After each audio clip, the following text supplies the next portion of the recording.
ಜಿಲ್ಲೆಯಲ್ಲಿ ಸಡಗರ ಸಂಭ್ರಮದಿಂದ 79ನೇ ಸ್ವಾತಂತ್ರ್ಯ ದಿನಾಚರಣೆ ಮಾಡಲಾಯಿತು. ಜಿಲ್ಲಾಡಳಿತದಿಂದ ಯಾದಗಿರಿ ಜಿಲ್ಲಾ ಕ್ರೀಡಾಂಗಣದಲ್ಲಿ ಸ್ವಾತಂತ್ರ್ಯ ದಿನಾಚರಣೆ ಆಚರಣೆ ಮಾಡಲಾಯಿತು.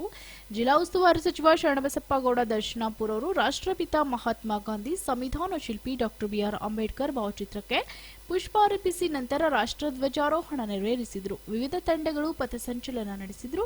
ಈ ವೇಳೆ ಯಾದಗಿರಿ ಶಾಸಕ ಚನ್ನಾರೆಡ್ಡಿ ಪಾಟೀಲ್ ತನ್ನೂರ್, ಜಿಲ್ಲಾಧಿಕಾರಿ ಹರ್ಷಲ್ ಬೋಯಲ್, ಜಿಲ್ಲಾ ಪಂಚಾಯತ್ ಸಿಇಒ ಲವೀಶ್ ವರಡಿಯಾ, ಎಸ್ಪಿ ಪೃಥ್ವಿ ಶಂಕರ್ ಸೇರಿದಂತೆ ಅನೇಕರು ಇದ್ದರು. Bureau report, SSV news, Yadgir.